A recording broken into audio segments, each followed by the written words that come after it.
అనకాపల్లి జిల్లా నక్కపల్లిలో సీఎం పర్యటన సందర్భంగా ఉద్రిక్త పరిస్థితులు చోటు చేసుకున్నాయి. క్షేత్రస్థాయిలో నిరసన జ్వాలలు ఎగిసిపడ్డాయి. ఒకవైపు స్టీల్ ప్లాంట్కి శంకుస్థాపన అంటూ ప్రభుత్వం ప్రచార ఆర్భాటం, మరోసారి వాస్తవ పరిస్థితి చూస్తే అధ్వాన్నంగా ఉందనే విమర్శలు వస్తున్నాయి.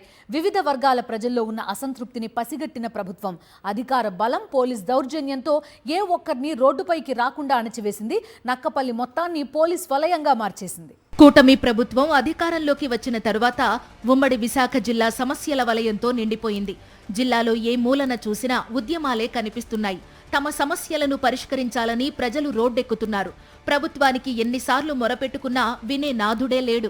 ఈ నేపథ్యంలో నక్కపల్లి స్టీల్ ప్లాంట్ శంకుస్థాపనకు CM Chandrababu, deputy CM Pawan Kalyan వస్తుండటంతో వారిని నిలదీసేందుకు అన్ని వర్గాల ప్రజలు సిద్ధమయ్యారు. విద్యార్థులు, రైతులు, ఉద్యోగులు, అంగన్వాడీలు, దళితులు, మహిళలు, మత్స్యకారులు ఇలా అన్ని వర్గాల ప్రజలు తమ నిరసనను తెలియజేసేందుకు ఫిర్యాదు చేయడానికి రెడీ అయ్యారు.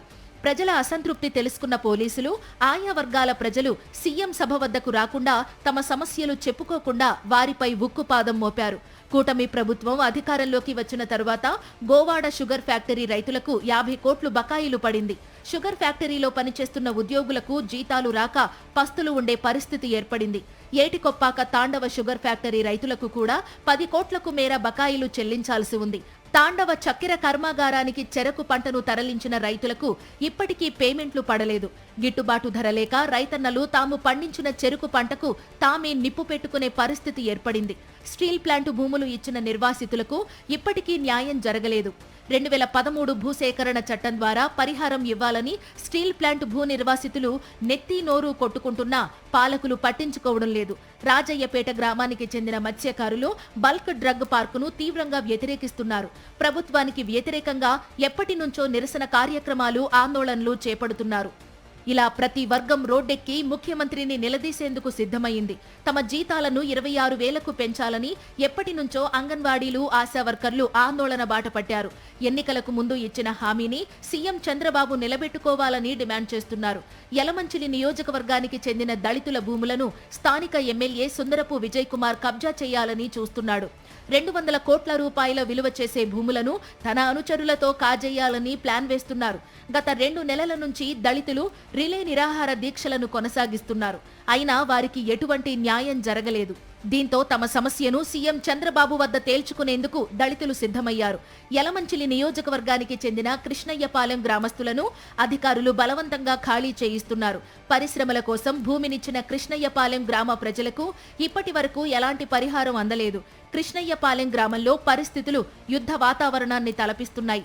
మరోవైపు విశాఖ స్టీల్ ప్లాంట్ కార్మికులు విశాఖ స్టీల్ ప్లాంట్ను కాపాడాలని ఎన్నో ఏళ్లుగా పోరాటం చేస్తున్నారు. ఎన్నికలకు ముందు స్టీల్ ప్లాంట్ను కాపాడతామని హామీ ఇచ్చిన కూటమి నాయకులు ఎన్నికల తరువాత వారిని గాలికి వదిలేశారు. స్టీల్ ప్లాంట్లో ఎవరైనా నిరసన కార్యక్రమాలు చేపడితే అరెస్టులు తప్పవని హెచ్చరించారు. మరోవైపు విద్యార్థులు కూడా ఫీజు రియంబర్స్మెంట్ పై సీఎంను నిలదీసేందుకు సిద్ధమయ్యారు. తెలంగాణలో వీఆర్ఏల తరహాలోనే ఏపీలో ఉన్న వీఆర్ఏలకు కూడా పే స్కేల్ అమలు చేయాలని కూటమి ప్రభుత్వం అధికారంలోకి వచ్చినప్పటి నుంచి పోరాటాలు చేస్తున్నారు.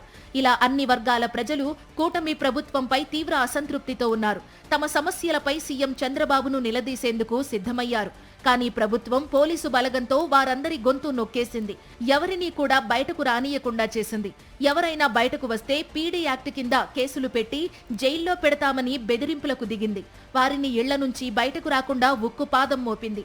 ఇదంతా గమనిస్తున్న రాజకీయ విశ్లేషకులు సీఎం చంద్రబాబు నక్కపల్లి పర్యటన సందర్భంగా కూటమి పాలనపై ప్రజల్లో ఎంత అసంతృప్తి ఉన్నదో అన్న విషయం మరొకసారి స్పష్టమైందని అంటున్నారు. ప్రభుత్వం ఉన్నది ప్రజల సమస్యలను పరిష్కరించడానికి, అంతే తప్ప సమస్యలను చెప్పుకోవడానికి వచ్చే ప్రజల గొంతులను నొక్కడానికి కాదని రాజకీయ పరిశీలకులు అభిప్రాయపడుతున్నారు.